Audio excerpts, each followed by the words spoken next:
I think that's what most people are looking for. I think they're looking for an answer outside of themselves, and they're never going to find it. I think by this time I realized it was something in me. I met a man here in Toronto. He was one that originally got me involved in studying this, Ray Stanford. And he told me if I didn't like the results I was getting in my life, that I was going to have to change me because they were my results. And he said, if you're going to change you, you're going to have to find out something about yourself. And that seemed to make sense. I don't think it was an earth-shattering idea. It wouldn't give anybody a brain hernia, but it made a hell of a lot of sense to me. So I started to study myself. I found most people don't know who they are. They really don't. What do you mean? I mean, I know my name, I know my age, I know where I live. Yeah, that's not what you, else though. Is there? You know, that's just size, it. If you ask the average person who they are, they'll give you their name. They'll say, I'm Bob Proctor, but I'm not. Bob and Proctor are two words. My parents give them to me. They're called names, but it's not me. It's my name. Then somebody will say, well, this is me, but this isn't me either. It's my body. Like, you never phone down here to the studio and say, body won't be in today, it's sick. Okay. You know, we don't say am hand or am leg. It's my hand, my leg, my body, my name. Who am I? Well, that's an interesting question. And I believe if a person will start to study that and look for the answer, they'll find it. See, I think we live simultaneously on three planes of understanding. We're spiritual creatures, we have an intellect, and we live in physical bodies. Okay. But because we lack awareness or understanding of who we are, we're totally locked into a physical world, and we let things outside of us control us. 95% of the population are reacting to life. They're not really living at all. Okay, and would you call that one of the barriers to success? Oh, there's no question about it. I think there's two barriers. Success is a funny word. Nightingale had a great definition for it. He said a person's successful if they know where they are, and they know where they're going, and they're progressively moving in that direction. He said that success was the progressive realization of a worthy ideal. Anyone that has a goal, and they're moving towards it, they're successful. Most people think that you're successful if you have a lot of money. Quite often you have a lot of money if you're successful, but it isn't. I wouldn't say Mother Teresa has a lot of money. Okay. You know, but she's a pretty successful lady. So it's... okay, so that barrier to success... Well, there's a couple of them. Okay. I think there's two barriers. One is our conditioning. The conditioning that takes place in our subconscious mind from the time we're infants. All we can do is act and talk like the people around us. That's why we learn the language we learned. If there was 10 languages spoken in our home, we'd learn 10 languages without any trouble. There's usually one, and that's the only one we ever learn. And we grow older and we think, oh, I couldn't learn another language. We could learn 100 if we wanted to. You can do anything. But I think we're conditioned. We have a real strong conditioning, usually with not some very good ideas. And then that's the barrier that's inside us. The one that's outside of us is our environment. We have a tendency to act like everybody around us. And if you think about this, it doesn't make a lot of sense.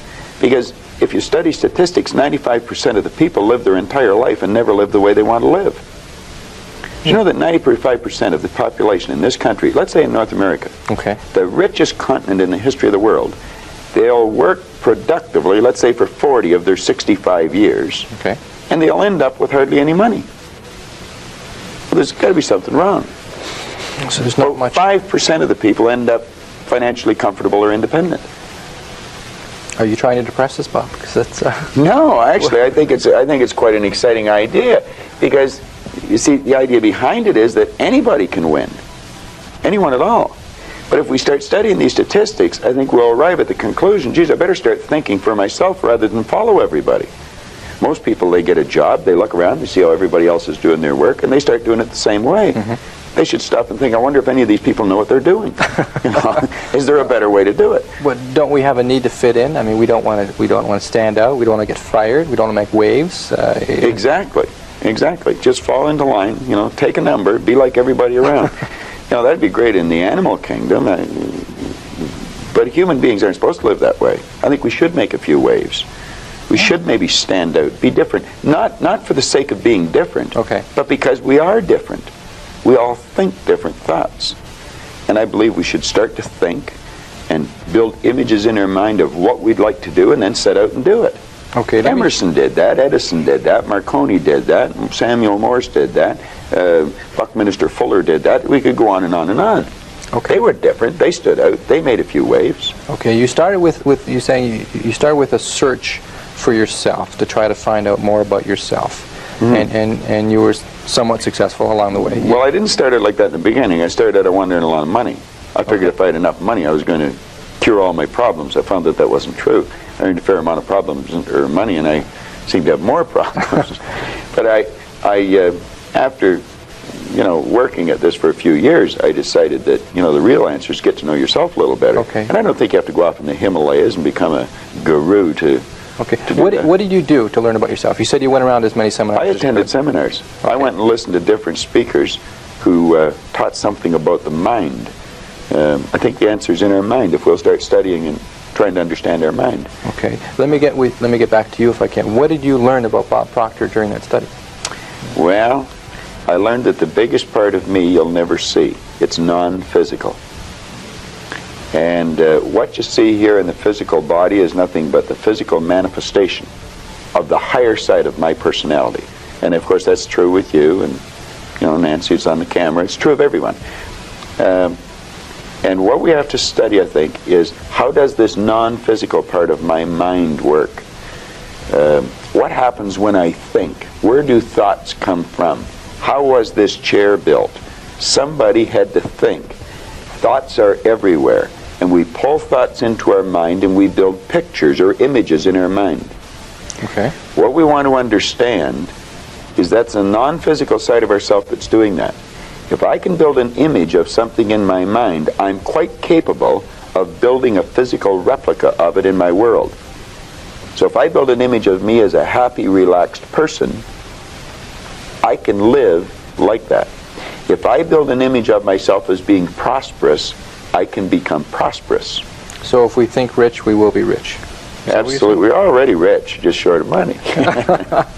Okay, those of us that like to acquire more money and or happiness or whatever we see success, those of us that want to reach the goals that we've set for ourselves, we do it first by...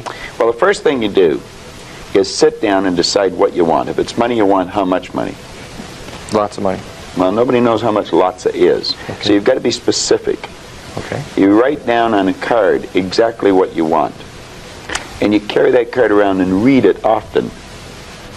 Now, this is what I learned in this book, Think and Grow Rich, and it's what I teach in the seminars.